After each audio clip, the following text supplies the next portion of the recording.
E aí, gente? Meu nome é Thiago e o artigo que eu escolhi para o seminário de teoria dos jogos foi Rules of Social Exchange, Game Theory, Individual Differences and Psychopathology. Agora uma breve introdução. Nós, como seres humanos, somos muito orgulhosos da nossa racionalidade. A gente considera que essa nossa habilidade separa a nossa espécie das outras espécies do mundo animal e faz com que a gente se comporte de uma maneira lógica e compreensível. Os modelos de Homo econômico sugerem que o comportamento humano é baseado em ações deliberadas e pensamento controlado, que é livre de viés e tenta maximizar o benefício pessoal, independente do contexto social ou emocional.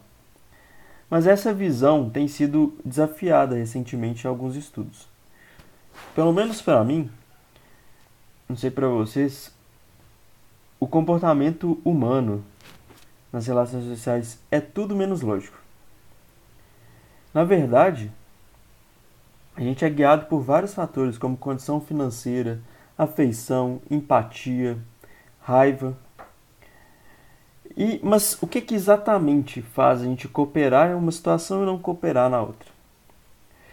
Estudos recentes no campo de neurociência revolucionária começaram a desvendar esses fatores que estão envolvidos no complexo sistema que é a tomada de decisão.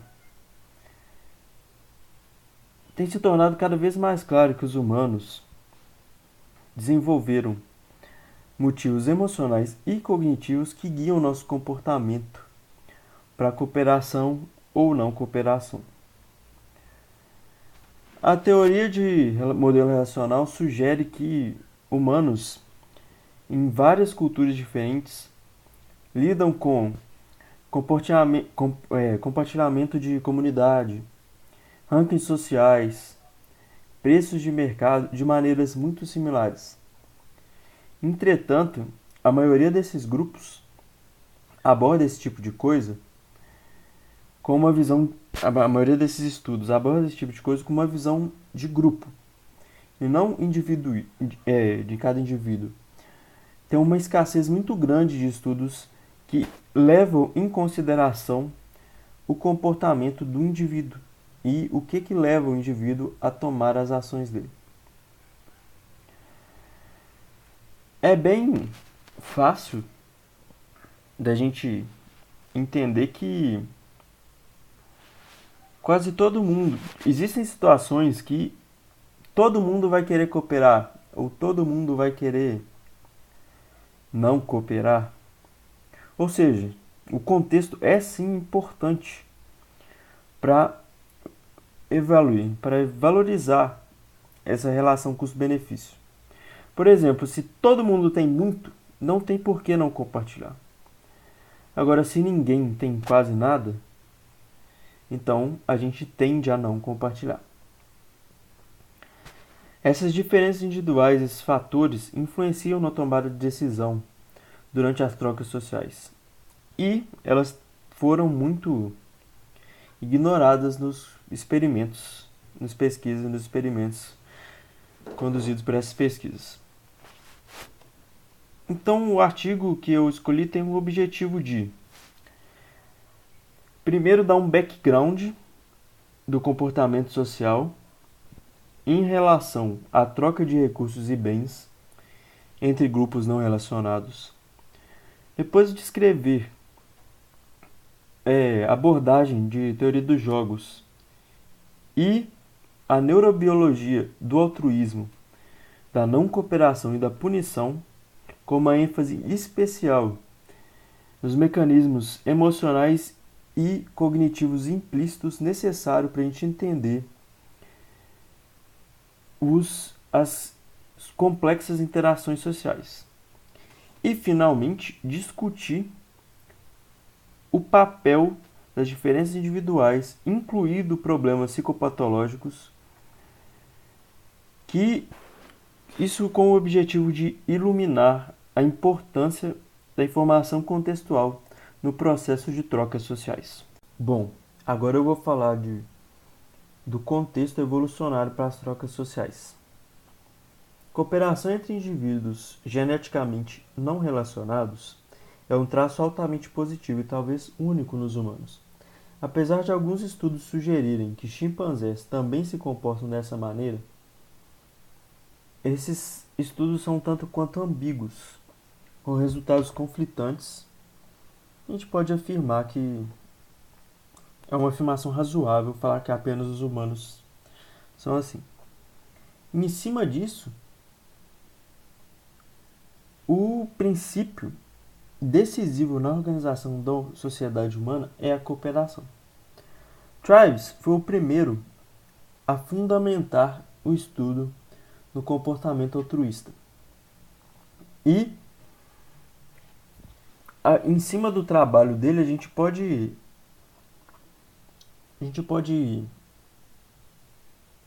dividir os tipos de cooperação entre indivíduos não relacionados geneticamente dependendo de quão direta é a reciprocidade. Primeiro a gente tem a reciprocidade direta, que implica em interações repetidas entre um indivíduo e o grupo, indivíduo, grupo, onde há uma troca de recursos ou bens e um desses lados sai beneficiado. A gente pode se referir a esse tipo de reciprocidade também como cooperação condicional. Por quê? Porque as pessoas tendem a cooperar com quem coopera com elas e não cooperar com quem não coopera.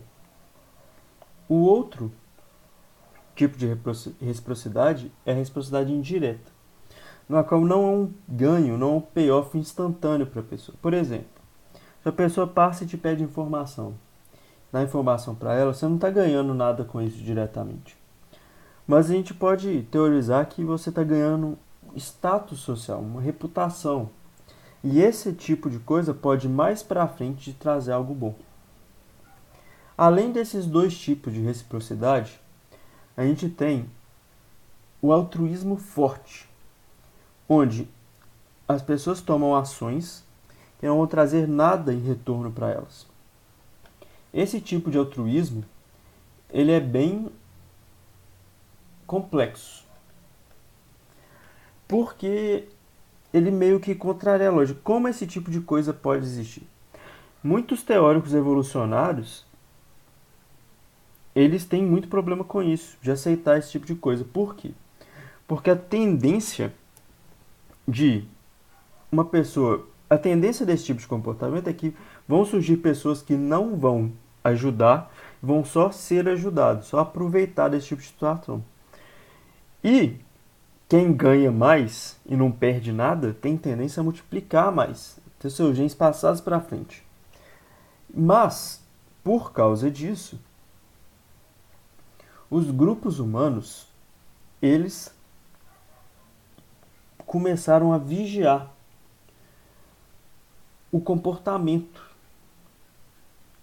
de cada um dos seus membros. Verificar a predisposição de cada um tem de cooperar ou não cooperar e sancionar esse comportamento de não cooperação. Com isso, ele mantém o número desses aproveitadores mais baixo. Para suportar esse fato que nós estamos assumindo, vários estudos mostram que os seres humanos têm uma capacidade quase instantânea de detectar um comportamento desonesto. E além disso, a maioria quase todas as sociedades humanas estabelece regras sociais que reforçam um comportamento cooperativo, especialmente normas que prezam pela justiça e pela equidade. De fato, a maioria das pessoas se sente desconfortável quando vê alguém sendo passado para trás. E sente um certo prazer quando vê alguém que foi desonesto sendo punido. Grupos de indivíduos altamente cooperativos podem ser assumidos serem os mais bem dispostos, tipo assim, os mais coesos, os mais mais evoluídos. E esse número declina de acordo com o número de pessoas que não cooperam, de defectors. Sustentando a cooperação mútua em um nível alto, promove novos tipos de organização social. Isso aumenta a diversidade biológica e cultural. Para entender essas contingências entre a cooperação e não cooperação dos indivíduos, a gente precisa de fazer experimentos. Só que as interações sociais são muito complexas. E para isso a gente precisa diminuir o nosso campo de visão e focar num ponto mais específico. O preço que a gente paga com isso é que a gente reduz o que a gente está realmente analisando. O framework utilizado para esse tipo de análise é a teoria dos jogos. Teoria dos jogos é pertinente para a gente analisar quase todas as interações dinâmicas entre seres inteligentes. E dentro desse framework, vários jogos foram desenvolvidos para examinar o comportamento dos indivíduos em cenários cooperativos. Um desses jogos é o Public Goods Game, onde um número arbitrário de pessoas, jogadores, recebe um número definido de tokens. E no começo do cenário, cada participante é requisitado de cada participante que ele invista simultaneamente com os outros participantes uma quantidade à sua escolha no Public Good. O experimentador, então, pega o tanto que os participantes investiram e multiplica por um fator que é maior do que 1 e menor do que o número total de participantes. E depois, ele pega o resultado dessa multiplicação e divide igualmente entre os participantes, independente do quanto de cada contribuiu. Cada participante contribuiu. Esse cenário, então, é bem interessante para a gente examinar até quando os jogadores estão tentados a escolher não contribuir. Porque se uma pessoa escolhe não contribuir nada e as outras contribuem, automaticamente essa pessoa vai ganhar mais. Porque ela não perdeu e ela recebeu o mesmo tanto que o examinador passou da segunda vez. E é importante observar que quando esses jogos são jogados repetidamente, a tendência de investimento é cair cada vez mais. O efeito de punir não cooperadores foi demonstrado por Ferengetcher em uma instância do Public Goods Game, onde ele foi jogado por 4 jogadores apenas. Depois de decidirem o quanto iriam contribuir, eles foram informados sobre os investimentos das outras pessoas, seguidos da opção de puni-los. E, previsivelmente, o índice de contribuição aumentou significativamente. A punição foi mais exercida pelos cooperadores nos não cooperadores. E o grau variou da distância entre o tanto que foi cooperado em média e quanto a pessoa que deixou de cooperar investiu. Esse setting experimental do Public Good chega mais próximo à vida real quando a gente compara isso com a coleta de taxas, doações e impostos. E onde as pessoas contribuem com diferentes quantias e no final, teoricamente, o retorno é igual para todos. É de se esperar que diferenças culturais façam com que haja uma variação com o que as pessoas consideram desse tipo de coleta. E os resultados dos estudos da literatura são, de certa forma, contraditórios. Okada e Liller mostraram no estudo deles que não havia diferença entre diferentes backgrounds. Mas, por outro lado, Kazon encontrou que, em seus testes e seus experimentos, os japoneses foram mais cooperativos que os americanos. Outro jogo interessante é o Trust Game, ou jogo da confiança. No jogo da confiança, existem dois jogadores. O primeiro jogador é o investidor, e nele é confiada uma certa quantia de dinheiro, na qual ele pode investir no confiado, o jogador 2. A porção que ele investe do dinheiro no jogador 2 é multiplicada então por um fator geralmente de 3, e um confiado decide o quanto ele vai devolver para o jogador. Enquanto o conceito de Homo economicus sugere que nenhum dos dois jogadores vai dividir dinheiro nenhum, os resultados mostram o contrário. Geralmente o investidor investe uma quantidade significante e, em troca, o confiado devolve uma quantidade também significante ao investidor. Outro jogo interessante é o Dilema dos Prisioneiros, que é jogado por dois jogadores que decidem entre cooperar e não cooperar. A gente pode ver na matriz. Claramente é melhor que ambos cooperem, no geral, porque se ambos escolherem não cooperar, eles têm um payoff menor. O problema é que o payoff esperado de não cooperar é maior. E como eles não sabem como o outro jogador vai jogar, a tendência é que eles joguem não cooperar.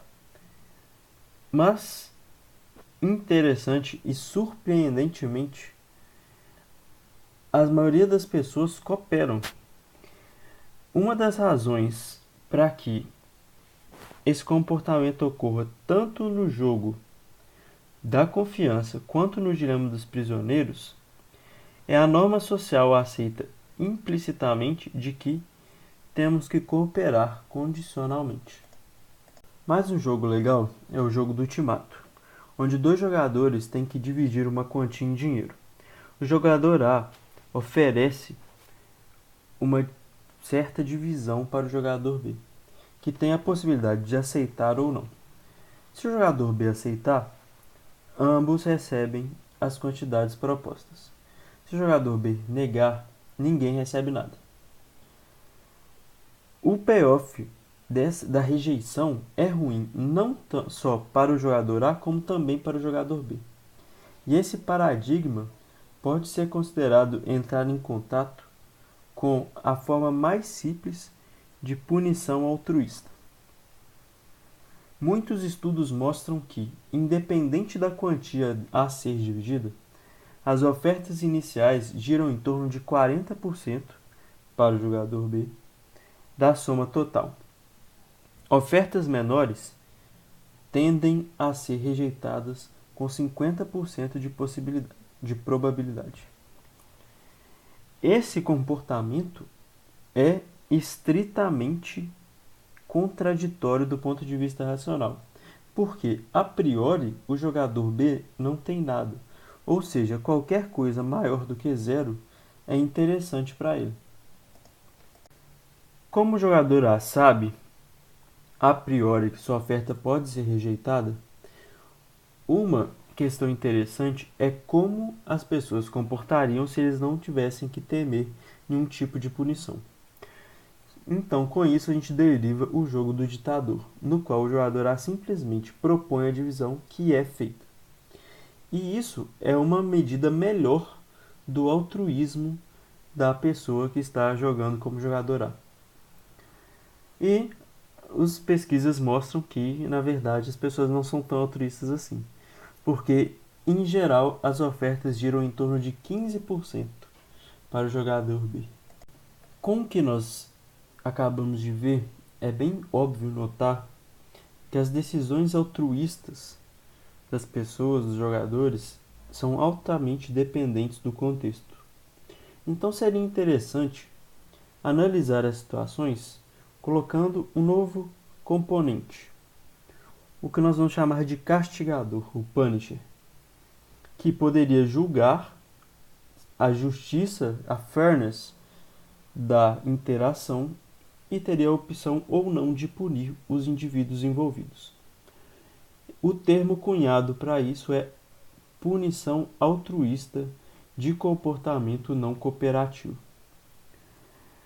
Essa punição altruísta pode ou não envolver um custo pessoal ao castigador. Nesse novo cenário, quando observamos o jogo do ditador, aproximadamente 60% dos castigadores punem ditadores que propõem menos do que 50% da soma total, mesmo que eles tenham que pagar por isso.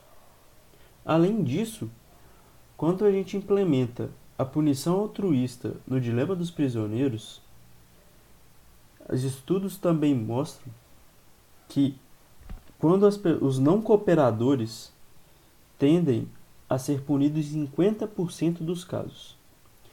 Essas taxas de punição caem para 20% se ambos os jogadores não cooperarem. O ponto crucial aqui para observar é que os seres humanos estão dispostos a gastar tempo e dinheiro punindo comportamento não cooperativo, mesmo que essa interação se dê a indivíduos que não estão diretamente relacionados a eles.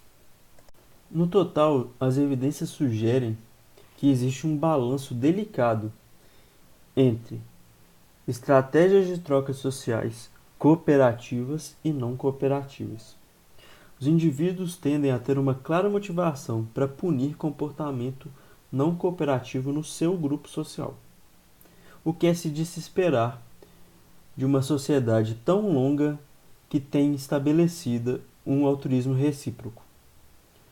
A complexidade do comportamento humano é provavelmente uma das principais e cruciais forças que movem a evolução do cérebro humano, simplesmente porque é necessário um poder computacional enorme para controlar, comparar e analisar as várias diferenças comportamentais que estão envolvidas nas formações de coalizão, na reciprocidade e na detecção do comportamento free riding dos grupos do membro, ou seja, no comportamento dos aproveitadores.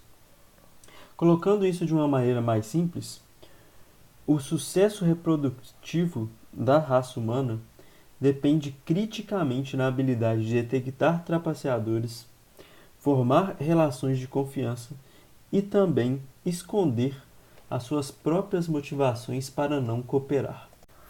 Comportamento altruísta e a aplicação das regras sociais requerem habilidades emocionais e cognitivas sofisticadas, que são representadas numa rede neural estendida que envolve estruturas filogenéticas velhas e novas. A extraordinária estratégia protetora dos humanos trouxe à tona a hipótese de que os cérebros humanos são essencialmente desenvolvidos para serem sociais. Essa noção não vai contra a observação de que a competição entre grupo pode ser intensa. Ao contrário, a inteligência social abraça a opção por enganação, trapaça e cooperação, dependendo das circunstâncias, no ambiente que nos encontramos e dos recursos que nos estão disponíveis. No nível neurocognitivo, a teoria da mente, a memória episódica, a previsão de recompensa, a habilidade de tolerar o delay na recompensa e também o conjunto de princípios morais formados culturalmente contribuem na decisão entre cooperar e não cooperar. Algumas dessas faculdades podem ser distinguidas das outras como módulos domínio específicos, mas as suas funcionalidades estão intimamente ligadas e convergem num complexo sistema de tomada de decisão para trocas sociais. A região primária envolvida na cognição social é o pré-frontal córtex.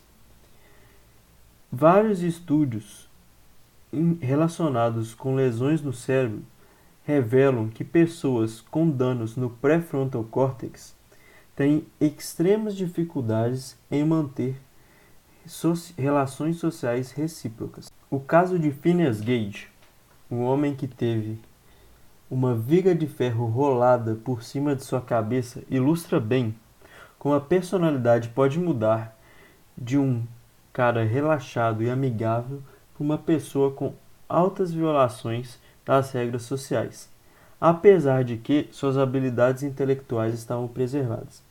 O problema desses pacientes não é que eles esqueceram como se comportar ou como é moralmente apropriado se comportar. O conhecimento teórico ainda é acessível a eles.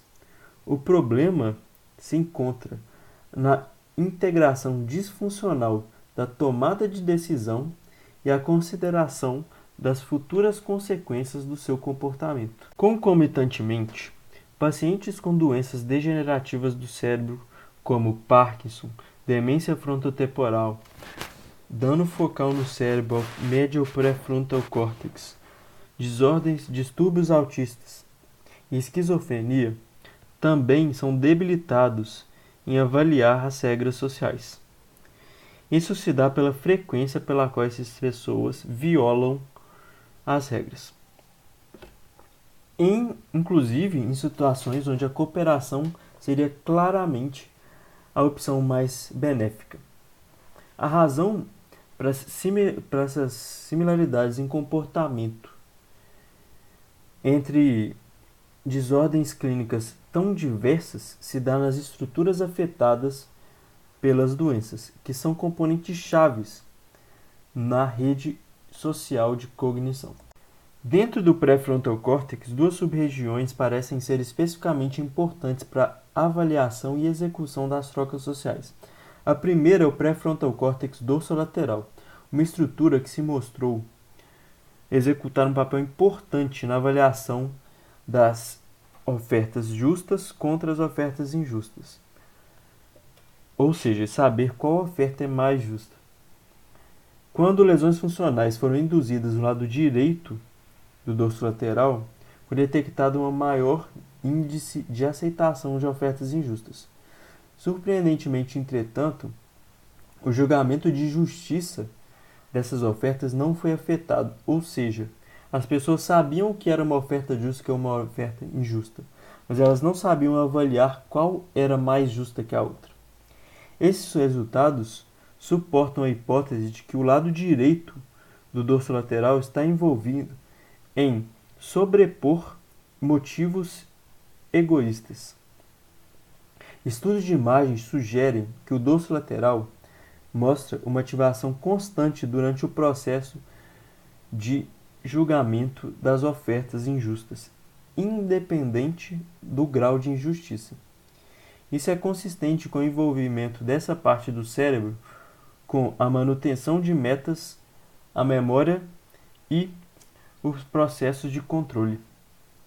Novamente, esses achados sugerem um conflito entre dois tipos de reação: a tendência cognitiva de aceitar e a motivação socioemocional de não aceitar. A outra sub-região que é crucialmente envolvida com situações de troca social é o pré-frontal córtex medial. Essa região contribui para a tomada de decisão social de forma que ela prevê e monitora os resultados comportamentais, ou seja, se a gente agir de uma maneira, o que a gente pode receber como recompensa ou o que a gente pode sofrer como punição. E regulando essas emoções, isso se dá de forma que ele regula nossas emoções e os nossos impulsos comportamentais. O pré-frontal córtex medial exerce um papel integrativo na rede emocional, combinando diferentes inputs sensoriais. Por exemplo, Koenig e Trenel acharam que pacientes com danos no pré-frontal córtex ventromedial consistentemente mostram menores taxas de aceitação de ofertas injustas nos jogos de ultimato. Isso mais do que qualquer outro tipo de pessoas com lesões no cérebro ou do que pessoas com cérebro natural, saudável. Ou seja, tomada de decisão, as complexas interações sociais requer interpretar intenções e desenvolver a teoria das mentes dos outros. Essa habilidade é criticalmente mediada pelo pré-frontal córtex medial. Muitas pesquisas envolvendo pessoas com espectro autista mostram que essas pessoas têm profundos déficits em tarefas que envolvem teoria da mente.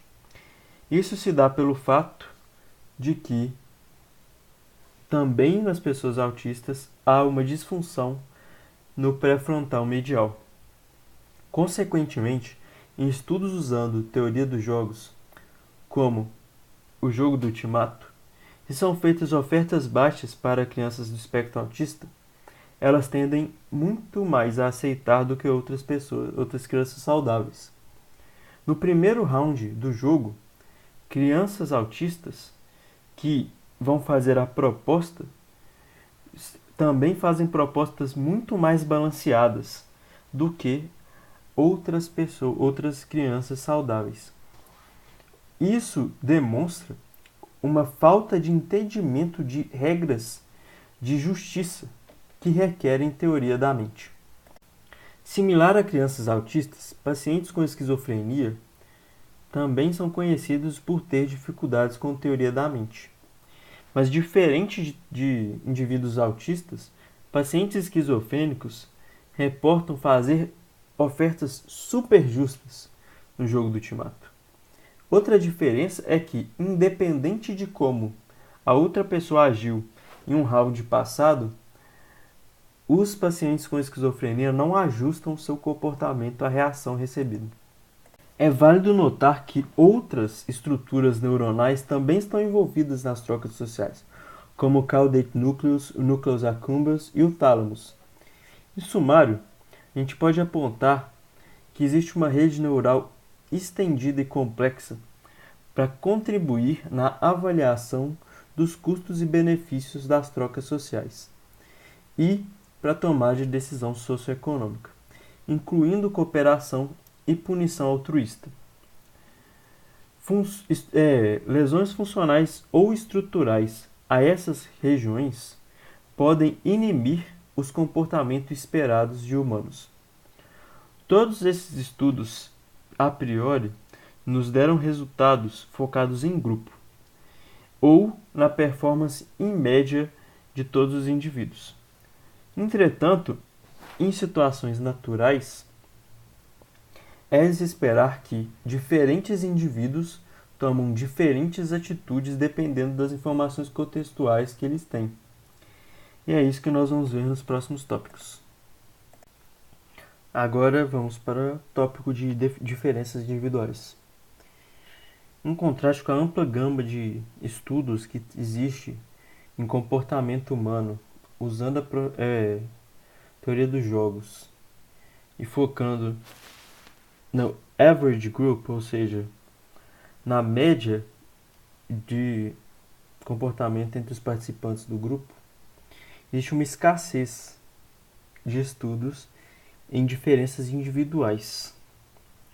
E isso pode ser considerado como um problema muito grande em neuroeconomics, como um tema negligenciado, e talvez até em ciências comportamentais em geral. Diferenças individuais podem gerar diferentes atitudes em relação à cooperação e obediência de regras, e também a propensão do indivíduo de se agir como um aproveitador ou não. Por exemplo, é aceitável que diferenças individuais em caráter e temperamento influenciem o comportamento no jogo, aplicado à teoria dos jogos. Tais diferenças de comportamento podem, em parte, ser mediadas por diferenças genéticas, que, dependendo das interações de ambiente, podem predispor o indivíduo a se comportar mais egoisticamente ou mais altruisticamente. Por exemplo, comportamento antissocial tem sido linkado à variação genética do nonoamino oxidase A, e dos transportadores de serotonina de códigos genéticos. Entretanto, essas manifestações só ocorrem quando associadas a condições adversas na infância da pessoa. Alguns estudos mostram a relevância da interação gene-ambiente para o comportamento nas trocas sociais. Knafo investigou a diferença em alocar o comportamento no jogo do ditador em relação ao comprimento do receptor 1ARS3 vasopressin. Esse receptor se mostrou exercer um papel importante no comportamento afiliativo dos mamíferos. O estudo mostrou que participantes com a versão menor do receptor oferecem significativamente menos dinheiro do que participantes com uma versão maior. Um outro estudo comparou o comportamento de gêmeos monozigóticos e dizigóticos nascidos nos Estados Unidos e na Suécia. E encontrou que gêmeos monozigóticos tendem a se comportar mais similarmente do que gêmeos dizigóticos no jogo de confiança. Essa herança comportamental é estimada de ser em cerca de 20% na amostra sueca e 10% na amostra americana, novamente sugerindo que ambos fatores genéticos e culturais exercem um papel no comportamento. Wallace, também em um estudo com gêmeos monozigóticos e dizigóticos, jogando o jogo do ultimato, encontrou que 40% da variação do comportamento de rejeição daqueles que estavam respondendo poderia ser explicado por efeitos genéticos. Se a tendência de agir cooperativamente tem uma base genética, diferenças individuais em trocas sociais podem ser previstas se associadas com traços de personalidade, e alguns estudos suportam essa noção. Um estudo na associação da impulsividade e a condição de recompensa e perda revelou que indivíduos com desordem de personalidade impulsiva mostram significativamente menos atividade no pré-frontal córtex durante a tarefa de recompensa. Isso se comparado a indivíduos saudáveis. Sheres e Sanfey examinaram como diferenças individuais em processos psicológicos básicos influenciam a tomada de decisão econômica no jogo do ultimato e no jogo do ditador. Eles mediram as diferenças de personalidades em duas subescalas da escala de ativação comportamental: responsividade à recompensa e impulso. Altas pontuações nas baixas escalas foram correlacionadas com altas ofertas no jogo do ultimato, mas ofertas baixas no jogo do ditador. Grandes discrepâncias entre as ofertas entre os dois jogos foram associadas com altas pontuações nas escalas de responsividade para recompensa. Os autores argumentam que altas escalas em ambas responsividade à recompensa e impulso levam a perseguir diferentes estratégias, maximizando a possibilidade de recompensa quando se depende do parceiro e maximizando a soma quando não tem possibilidade de ser sancionado. Outras diferenças individuais podem ser previstas com base nas diferenças de sexo em comportamento social. Mulheres, se comparadas com homens, são mais cooperativas, particularmente em cenários em que jogam com pessoas do mesmo sexo. Isso se dá pelo fato de que mulheres são naturalmente selecionadas para cooperarem com outras mulheres, enquanto homens tipicamente disputam com outros homens. Um estudo recente utilizando o Public Good Game entre estudantes que se fizeram acreditar estar disputando com estudantes de outra universidade confirmaram essa predição.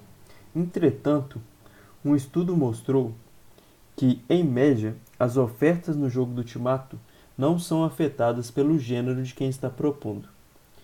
Entretanto, quando homens propõem para mulheres, eles tendem a propor menos. E, se as mulheres propõem ofertas injustas, elas têm uma maior chance de serem declinadas. Outro estudo levantou a hipótese de que a atração sexual poderia estar relacionada com a aceitação de ofertas no jogo do Ultimato. De fato, houve uma maior aceitação de ofertas injustas se jogadores homens foram confrontados com fotos de mulheres de lingerie e altamente atrativas antes de jogarem o jogo, se comparados com jogadores que assistiram fotos de paisagens antes do jogo. Além disso, homens com um ratio de digital pequeno, o que reflete a exposição no estado pré-natal à testosterona, estavam particularmente inclinados a aceitar ofertas quando expostos a fotos excitantes. O nível de testosterona parece que de fato influenciou a aceitação de ofertas baixas no jogo do Ultimato. Homens que rejeitam a ofertas consideradas injustas ou baixas geralmente têm significantemente mais testosterona do que aqueles que aceitam. Isso pode se dar possivelmente porque ofertas baixas causam um sentimento de raiva em homens que têm níveis maiores de testosterona, o que influencia a avaliação cognitiva de uma maneira que eles enfrentam as ofertas baixas como mais injustas, comparados com os indivíduos com testosterona um pouco mais baixa. E agora a conclusão. O artigo reviu a literatura e buscou abordagem de teorias dos jogos para questionar como humanos resolvem problemas associados a trocas sociais. Cooperação e a sanção de comportamento não cooperativo é governado por mecanismos emocionais e cognitivos que evoluíram com os humanos em resposta à necessidade de mutual cooperação em grupos sociais complexos. Também foi identificado que a teoria da mente, a previsão de recompensa e a avaliação das normas sociais são mecanismos necessários envolvidos nas trocas sociais. Evidências empíricas sugerem que a avaliação das trocas sociais é mantida por uma rede neural estendida. Essa rede é composta de várias regiões do cérebro, como o dorsolateral pré-frontal córtex, o ventral medial pré-frontal córtex, entre outras. E essas partes do cérebro são ativadas quando pessoas estão avaliando a justiça e a confiança de outros em interações sociais. Se indivíduos detectam que o outro tende a não cooperar, eles tendem a investir até que mesmo dos seus próprios recursos para reforçar a cooperação, mesmo que eles não sejam os alvos primários da não cooperação. O comportamento, a gente se refere a esse tipo de comportamento como punição altruísta. Punir outros para reforçar a cooperação parece estar associado com a experiência de recompensa. Até recentemente, a maioria dos estudos de comportamento usando teoria dos jogos focava em efeitos de grupo, enquanto negava as diferenças individuais.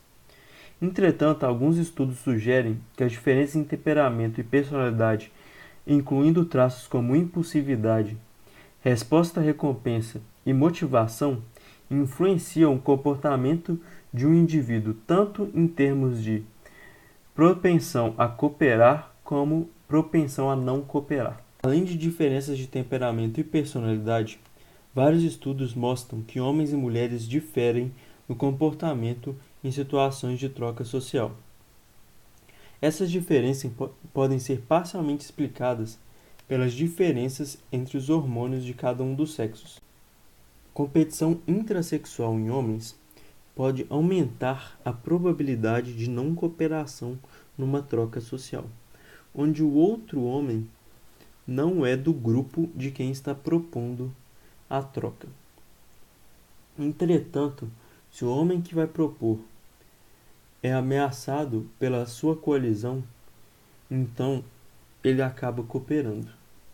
Uma situação diferente pode emergir se quem propõe e quem recebe a proposta são de sexos diferentes, especialmente se características como atração sexual estão envolvidas.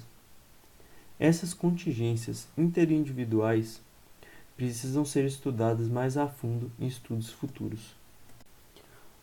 Futuras pesquisas também devem focar em avaliar os fatores contextuais que podem alterar o comportamento do indivíduo. Fatores como humor, empatia e disposição de recursos. Tristeza, agressão, antipatia e falta de recursos quase certamente vão restringir a disposição de cooperar com outros. É aceitável dizer que, dependendo das contingências ambientais, todos podemos estar enviesados em nossas decisões, tanto em relação a declinar uma cooperação, assim como punir outros que estão mal comportando. Entender as bases biológicas das diferenças individuais nas trocas sociais pode ser essencial para as conceituações teóricas da coevolução da cultura dos genes.